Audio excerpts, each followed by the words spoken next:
और वहीं इस हादसे में 4 कर्मचारियों की जिंदा जलकर मौत हो गई थी। पुलिस का दावा है कि बस चालक ने खुद गाड़ी में आग लगाई थी। ये ग्राउंड रिपोर्ट देखिए। पुणे में जो बस हादसा हुआ वो बस व्योमा ग्राफिक्स की थी। ये वही कंपनी है जिसकी बस ड्राइवर चलाता था और कंपनी से नाराज था, जिसकी वजह थी दिवाली पर बोनस ना मिलना और इसी के साथ सैलरी में कटौती किया जाना। अब इसे लेकर के पुलिस ने बताया है कि जो ड्राइवर है जनार्दन हम्बेडकर, उसकी हाल ही में सैलरी कटौती हुई थी और कंपनी से नाराजगी थी। इसके साथ ही कुछ कर्मचारियों से विवाद था और इसी वजह से उसने इस घटना को अंजाम दिया है। हालांकि इस कंपनी को लेकर के अब जांच शुरू हो गई है कि क्या यहां पर काम करने वाले लोगों का शोषण किया जाता है और अगर ऐसा है तो उनके खिलाफ भी कार्रवाई की जाएगी। इस पूरे हादसे में 4 लोगों की जान चली गई है और बस में 14 लोग सवार थे। अब कंपनी पर भी कार्रवाई की बात निकल करके सामने आ रही है। हालांकि जो कंपनी के मालिक हैं उनका कहना है कि ये सब झूठ है। वीडियो जर्नलिस्ट उज्जवल के साथ मैं मीनाक्षी रजत, रिपब्लिक भारत, पुणे। और उत्तराखंड के हरिद्वार में खनन माफिया का आतंक देखने को मिला है, जहां माफियाओं ने सिक्योरिटी गार्ड्स को ही ट्रैक्टर से कुचलने की कोशिश कर डाली, जिसमें एक सिक्योरिटी गार्ड बाल बाल बच गया। रिपोर्ट आपको इसी से जुड़ी दिखाते हैं।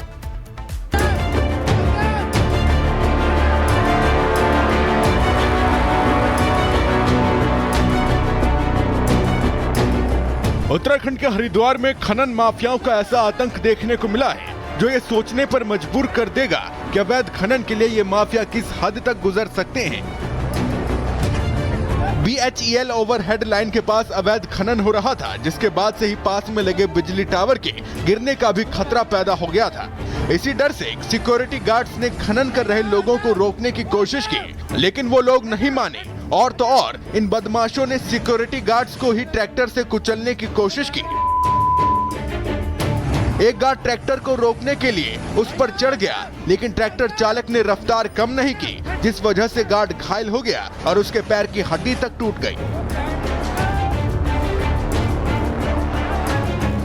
वीडियो सामने आते ही पुलिस हरकत में आई। आरोपियों पर हत्या की कोशिश समेत गंभीर धाराओं में केस दर्ज कर लिया गया है। साथ ही आरोपी ड्राइवर पर BHEL ने जुर्माना भी लगाया है।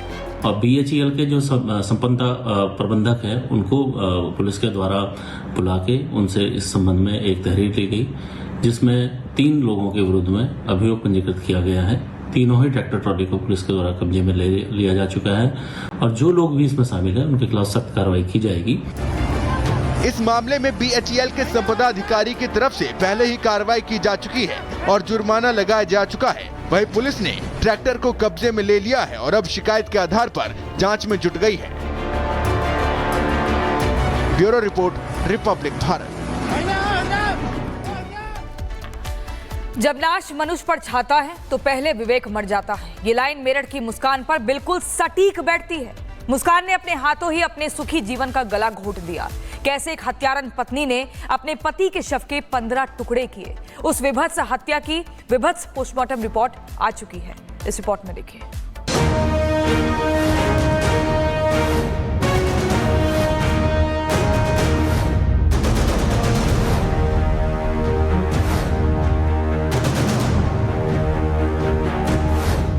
कहावत है कि डायन भी 7 घर को छोड़कर अपना शिकार ढूंढती है, लेकिन मेरठ की मुस्कान ने अपने ही घर को शमशान बना दिया। अपनी खुशहाल गृहस्थी में आग लगा दी। उसे बर्दाश्त नहीं हुई अपनी बेटियों की खुशियां।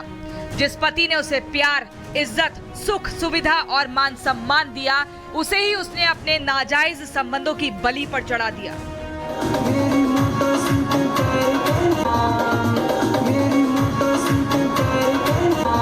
मेरठ के रहने वाले सौरभ राजपूत की जिस बेरहमी से हत्या की गई, उसे देखकर पोस्टमार्टम करने वाले डॉक्टर, चीफ फार्मासिस्ट और स्टाफ की रूह कांप गई। अब उस पोस्टमार्टम की रिपोर्ट आ गई है जो बहुत ही विभत्स है।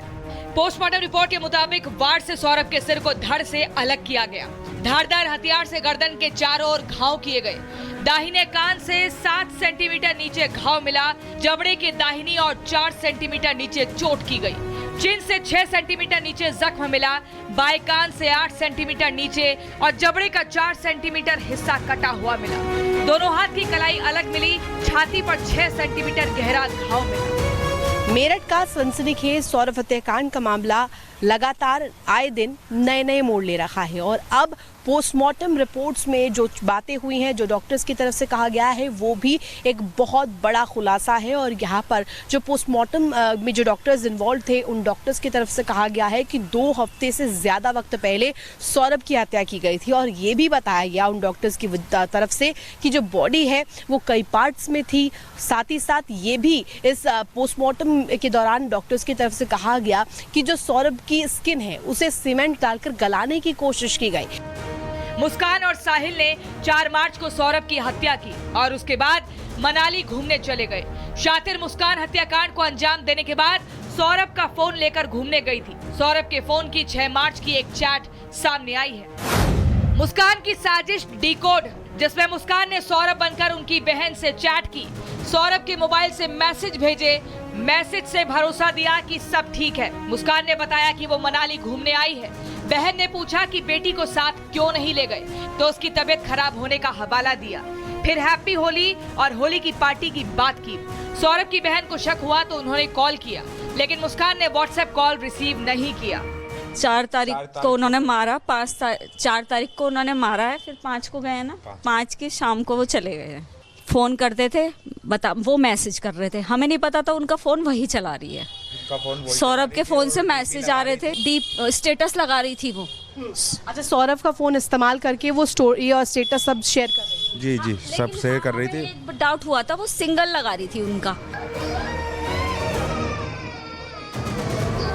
जिस तरह से सौरभ की साहिल और मुस्कान ने निर्मम हत्या की और जो तस्वीर साहिल की नानी के घर से निकलकर सामने आई है, उससे ये कयास लगाए जा रहे हैं कि कहीं साहिल शुक्ला काला जादू के लिए तो कटा सिर अपने साथ नहीं ले गया था, क्योंकि साहिल अंधविश्वासी था, तंत्र मंत्र जादू टोना में विश्वास रखता था।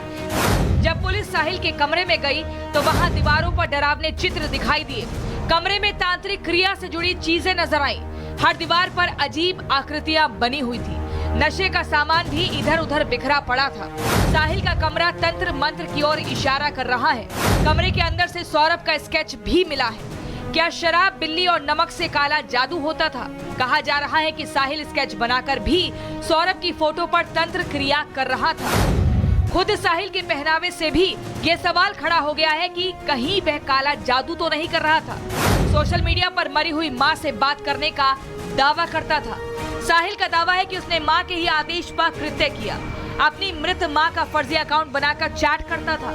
पुलिस अब सभी एंगल से मामले की जांच कर रही है, लेकिन जो सत्य है वो ये है कि मुस्कान ने पहले जिस पति के साथ डांस किया, उसे ही अपने अवैध संबंधों के चलते काट डाला, कर दिए अपने पति के टुकड़े और उठा दिया अपनी मासूम बेटी के सिर से माता पिता का साया और तबाह कर लिया अपना सुखी संसार। Bureau report, Republic Bharat.